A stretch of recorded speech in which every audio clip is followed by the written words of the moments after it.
Cauchy's residue theorem. Let fz be one value and analytic within and on a closed contour C except at a finite number of poles z1, z2, z3 dot dot zn, and let r1, r2, r3 dot dot rn be respectively the residue of fz at these poles, then integration of fz dz equal to 2 pi I r1 plus r2 plus r3 पर dot dot plus rn. एक कैची radio theorem में क्या क्या कहा जा रहा है, इस पर ध्यान दो बेटा, कि अगर fz वन वैल्यूड फंक्शन हो, एनालिटिक फंक्शन हो, एक close contour C within and on, एक क्लोज कंटूर सी के अंदर और ऑन द फिगर पर कोई फंक्शन fz वन वैल्यूड हो और एनालिटिक हो, except at finite number of poles, उसमें एक फाइनाइट, उस कंटूर में एक फाइनाइट नंबर ऑफ पोल्स केवल, finite number of poles, infinite poles नहीं, फाइनाइट नंबर ऑफ पोल्स भी हैं, और उन पोलों पर r1, r2, r3 dot dot rn अगर रेजिड्यू हैं तो इंटीग्रेशन ऑफ fz dz की वैल्यू हम इस फार्मूले से बता सकते हैं, 2 pi I in bracket r1 plus r2 plus r3 पर डॉट डॉट rn. यहां r1, r2, r3, rn क्या है? जो z1, z2, z3 dot dot zn पोल हैं उन पर रेजिड्यू की वैल्यू. अब रेजिड्यू कैसे फाइंड करते हैं उसको हम बता रहे हैं कि if fz has a single pole, double pole, pole of order m, ये बात हम पहले बता चुके हैं. If fz has a single pole at z equal to a, अगर z equal to a पर fz एक सिंगल पोल रखता है तो residue of fz at z equal to a equal to क्या होता है? Limit z tends to a z minus a fz.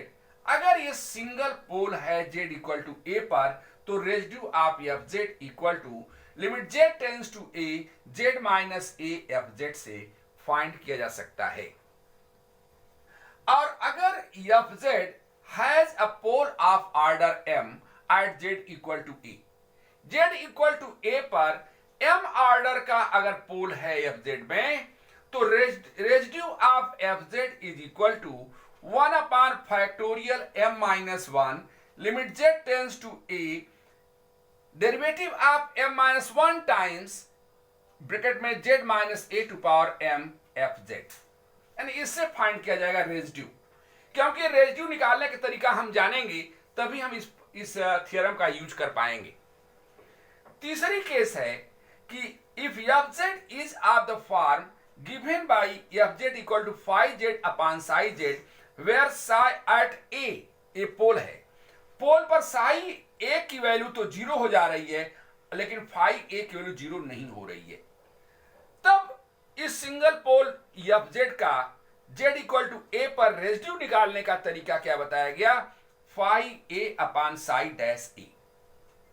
तो ये तरीके हैं रेजिड्यू निकालने के, और अगर रेजिड्यू हमारे पास हो तो हम किसी फंक्शन के इंटीग्रेशन की वैल्यू बता सकते हैं इस फार्मूले से बाय रेजिड्यू थ्योरम, जहां की r1, r2, r3, rn dot dot rn ए रेजिड्यू हैं, z1, z2, z3, zn ये पोल्स हैं उस कंटूर के अंदर, जिसमें कि fz अंदर और ऑन द फिगर एनालिटिक है.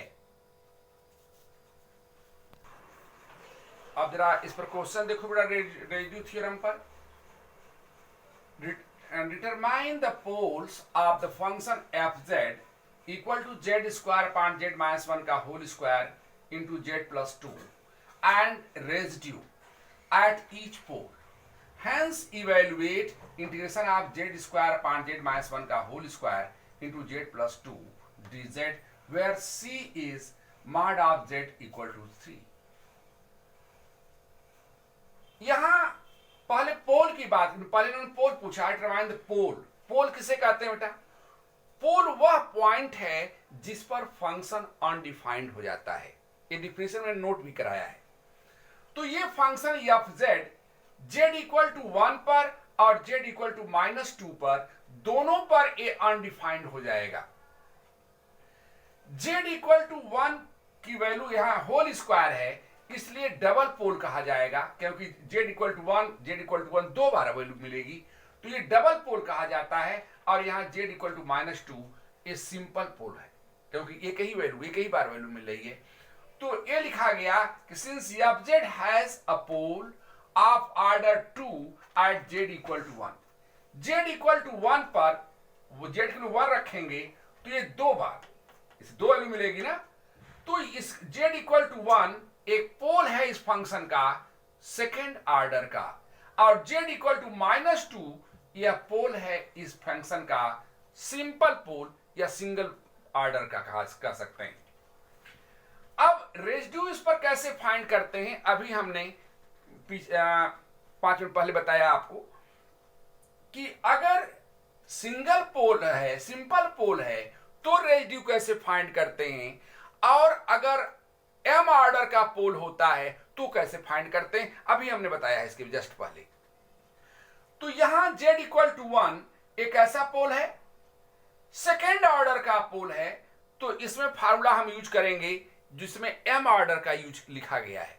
क्या था फार्मूला, और इसको R1 से डिनोट कर लें तो R1 equal to 1 upon factorial m-1 कहा गया था। तो यहां सेकेंड ऑर्डर का है तो 1 अपान फैक्टोरियल 2-1 हमने कहा। लिमिट z टेंड्स टू 1, और जितने का यहां फैक्टोरियल लिखा जाता है उतनी बार यहां डिफरेंशिएट करते हैं। तो d यहां 2-1 1 हो गया, तो d by D Z of z minus A to power m था, तो यहां z माइनस ए की पावर 2 हो गया। और फंक्शन हमारा गिवन है जेड स्क्वायर पान जेड -1 का whole square into Z plus 2। अब यहां से बेटा जेड -1 का होल स्क्वायर जेड -1 के होल स्क्वायर से कैंसिल हो जाएगा, बचा क्या Z square upon Z plus 2। तो यहां हो गया R1 की value limit z tends to 1 D by D Z of Z square upon Z plus 2, या कह सकते हैं लिमिट z टेंड्स टू 1, इसको डिफरेंशिएट करो u अपान v लगाकर, तो z प्लस 2 इसका differentiation 2z minus Z square इसका डिफरेंशिएशन 1 अपान जेड प्लस 2 का होल स्क्वायर मल्टीप्लाई कर लिया, तो 2z square plus 4z minus Z square upon Z plus 2 का होल स्क्वायर, एक जेड स्क्वायर कैंसिल हो गया, तो limit z tends to 1 Z square plus 4z upon Z plus 2 का होल स्क्वायर, और जेड की वैल्यू 1 पुट कर दिया तो 5/9 आ गया। अब हम रेसिड्यू फाइंड करने जा रहे हैं किस पोल पर, एट जेड इक्वल टू -2। ये सिंपल पोल है, और सिंपल पोल का फार्मूला है, इसको R2 से अगर डिनोट करते हैं तो limit z tends to -2 z minus a into f z होता है, तो z plus 2 into f z की value z square upon Z -1 का whole square z plus 2 z plus 2 cancel, तो limit z tends to -2 z square upon z minus a का whole square, and this is equal to z की value put कर दो -2, ए हो गया 4/9। Both the poles, अब देखो बेटा हमारा जो सर्किल दिया है mod of Z equal to 3, centre इसका ओरिजिन पर है और रेडियस 3 है। ऐसे पोल कहां कहां हमारे हैं, जेड इक्वल टू 1 एक पोल यहां है, ये है जेड इक्वल टू 1, एक डबल पोल है, और जेड इक्वल टू -2 यहां है, ए सिंपल पोल है, और दोनों पोल हमारे रीजन में आ रहे हैं, दोनों पोल रीजन में आ रहे हैं। तो इसका मतलब हुआ कि अगर हम इंटीग्रेशन फाइंड करें तो इंटीग्रेशन के फार्मूले से थ्योरम के से जो थ्योरम हम लोग नोट किया है उसे क्या इंटीग्रेशन की वैल्यू होती है 2πi ब्रैकेट में रेसिड्यूओं का सम, तो R1 प्लस R2 यानी 5/9 प्लस 4/9 ये 1 हो गया, 2πi into 1 that is 2πi, और यही हमारा आंसर हो गया। Next question, if fz equal to z minus 1 upon z plus 1 का whole square into z minus 2, then determine the poles and residue at each pole, hence evaluate integration of fz dz where c is the curve mod of z minus I equal to 2। Poles कैसे find करते हैं? जिस point पर function undefined हो जाता है वही पोल होते हैं। ये फंक्शन अनडिफाइंड कब होगा? जब डिनोमिनेटर जीरो हो जाएगा। तो poles are given by z+1 का whole square into z-2 equal to 0। और इससे z इक्वल टू -1 और z इक्वल टू 2 दो वैल्यू मिली। तो दो पोल हो रहे हैं, एक z इक्वल टू -1 पर और एक z इक्वल टू 2 पर। लेकिन z इक्वल टू -1 पर ये स्क्वायर है, इसलिए डबल पोल कहा जाएगा, और 2 पर ये सिंपल पोल है। और रेजिड्यू फाइंड करने का फार्मूला बताया हमने। डबल पोल को कैसे फाइंड करते हैं?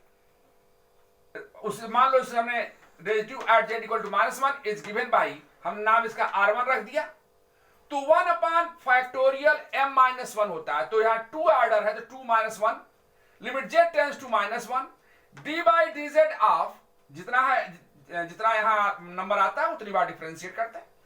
तो z+1 का whole square z-1 upon z+1 का होल स्क्वायर z-2, इससे कैंसिल हो गया। तो z-1 upon z-2 limit z tends to -1 z-2 differentiate कर रहे हैं इसको u अपॉन v लगा करके, z-2 इसका डिफरेंशिएशन 1, फिर माइनस z-1 इसका डिफरेंशिएशन 1 अपॉन z-2 का होल स्क्वायर। अब ये सॉल्व करने पर देखो बेटा z से z कैंसिल हो जा रहा है, ये -1 + 1 -2 + 1 दैट इज -1 हुआ। तो -1 अपॉन z-2 का होल स्क्वायर और z इक्वल टू -1 रख दें, तो -1 अपॉन -3 का स्क्वायर 9, -1 अपॉन 9 हो गया। Residue at z equal to 2 ये सिंपल पोल है, और सिंपल पोल के फार्मूला के अकॉर्डिंग मान लो इसका नाम R2 रख दिया गया, तो R2 is equal to limit z tends to 2 z-2 into fz, fz की वैल्यू z-1 अपॉन z+1 का होल स्क्वायर, z-2 से z-2 कैंसिल, तो limit z tends to 2 z-1 upon z+1 का होल स्क्वायर। अब वैल्यू पुट कर दो 2, तो 2 - 1 1 हो गया, 2 + 1 3 का स्क्वायर 9, 1 अपॉन 9 हो गया। लेकिन जो हमें कर्व दिया है बेटा उसमें देखो सर्किल है, mod of z - i equal to 2, centre कहां है इसका? i पर, i माने 0 + 1i, सेंटर क्या हो गया? 0, 1।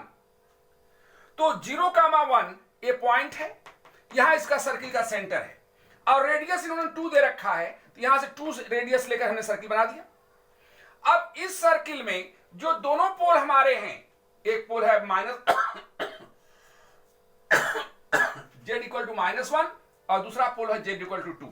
तो -1 तो इनसाइड द कर्व है and z equal to 2 outside the curve है। और जो रेजिड्यू थ्योरम है उससे जिससे हम इंटीग्रेशन फाइंड करते हैं उसके अकॉर्डिंग होता है R1 + R2 + R3, लेकिन वही रेजिड्यू जो कि पोल कर्व के इनसाइड होते हैं, लेकिन ये पोल कर्व के आउटसाइड है, तो कर्व के इनसाइड तो केवल एक ही पोल है। और इस पोल पर रेजिड्यू जो हमारी हमने फाइंड किया है वो -1 अपॉन 9 आया है। तो इसका इंटीग्रेशन की वैल्यू क्या हो गई? 2πi इंटू -1 अपॉन R1 की वैल्यू, R1 की वैल्यू -1 अपॉन 9 है, ये रख दिया, ये आंसर हो गया। अगर ये पोल भी अंदर होता तो ये दोनों रेजिड्यू ऐड किए जाते, लेकिन ये पोल बाहर है, इसलिए हम इस फार्मूले में R2 को ऐड नहीं कर रहे हैं, क्योंकि इंटीग्रेशन का फार्मूला है कि 2πi ब्रैकेट में R1 + R2 + ... Rn, जहां की R1 R2 Rn ये पोल के रेजिड्यू हैं जो कि कर्व के इनसाइड बिलोंग करते हैं। ये आंसर है। नेक्स्ट क्वेश्चन देखो बेटा, evaluate 12z - 7 integration of 12z - 7 upon z-1 का whole square 2z + 3dz where mod of z equal to 2। यहां पोल्स कैसे हम फाइंड करते हैं कि जब ये अनडिफाइंड होता है, अनडिफाइंड होगा जब डिनोमिनेटर 0 होगा, एंड z-1 का whole square into 2z + 3 equal to 0, इस पर पोल फाइंड होंगे। और ये वैल्यू 0 होगी अगर z इक्वल टू 1 होगा या z इक्वल टू -3/2 होगा। तो z इक्वल टू 1 का स्क्वायर है, तो ये डबल पोल हो गया, और ये -3/2 ये सिंपल पोल हो गया। अब residue of fz at the pole z equal to 1 we have, अगर इसको R1 नाम दे दें तो फार्मूले से 1 अपॉन m-1 का फैक्टोरियल होता है, तो 1 - 2 - 1 1 का फैक्टोरियल 1 ही रह गया। Limit z tends to 1 D by D Z, जितना यहाँ नंबर आता है बेटा उतनी बार डिफरेंशिएट करते हैं। तो यहाँ 1 ही आ रहा तो 1 बार डिफरेंशिएट कर रहे हैं।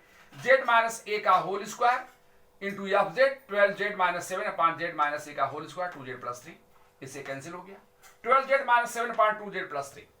अब इसको डिफरेंशिएट कर रहे हैं यू अपॉन वी लगा करके, तो इतना आ रहा और जेड की वैल्यू 1 रख दिया गया, तो इसका आंसर 2 आ गया।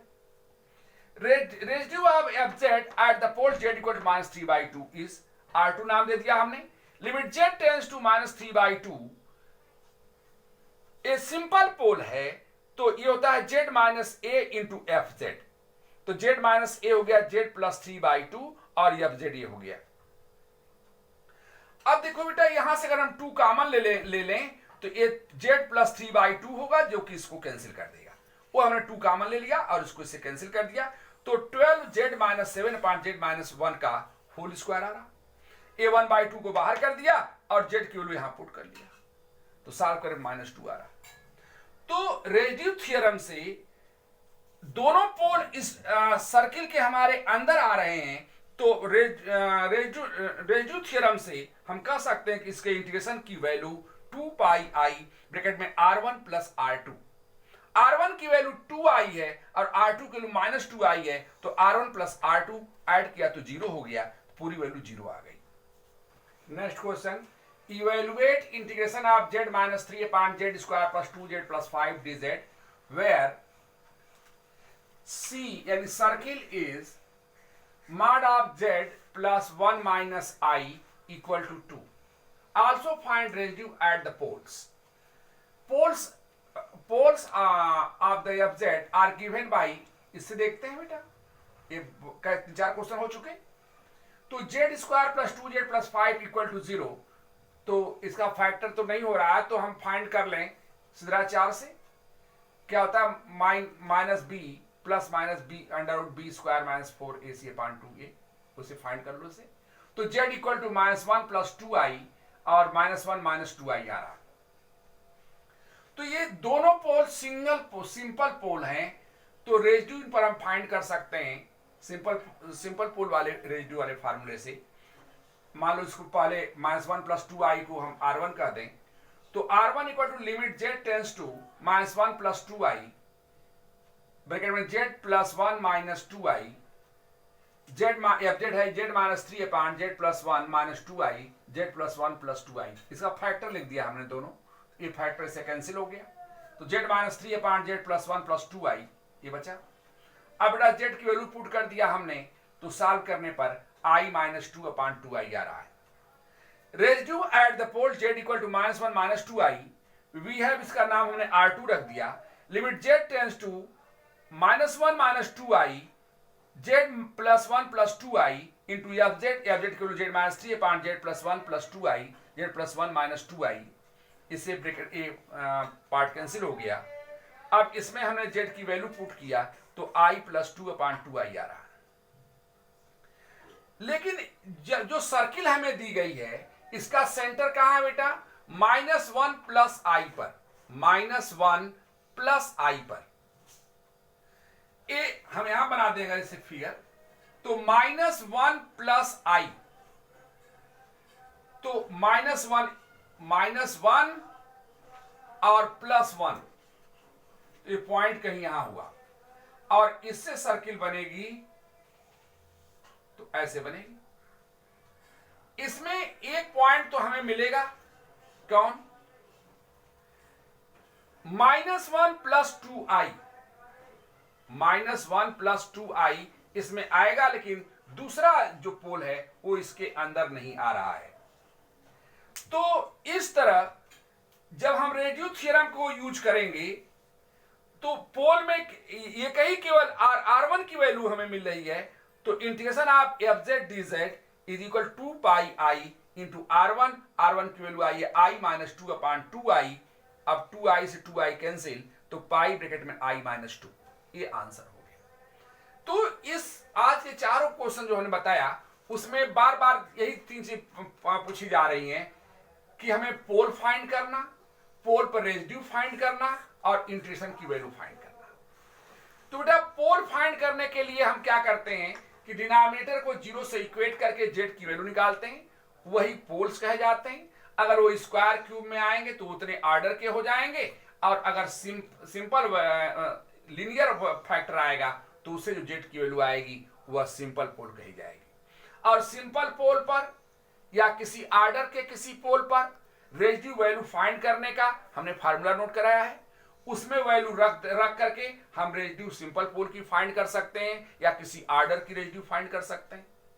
और रेजिड्यू थ्योरम है कि किसी अगर कोई कर्व में, कोई कंटूर में कोई फाइनाइट पोल्स अगर हैं और उन पर रेजिड्यू हम फाइंड कर लें R1 R2 R3 dot dot Rn, तो उसके इंटीग्रेशन की value 2 pi i in the bracket R1 plus R2 plus R3 dot dot Rn होती है। तो उसका यूज करके हमने चारों क्वेश्चनों को करके दिखाया है।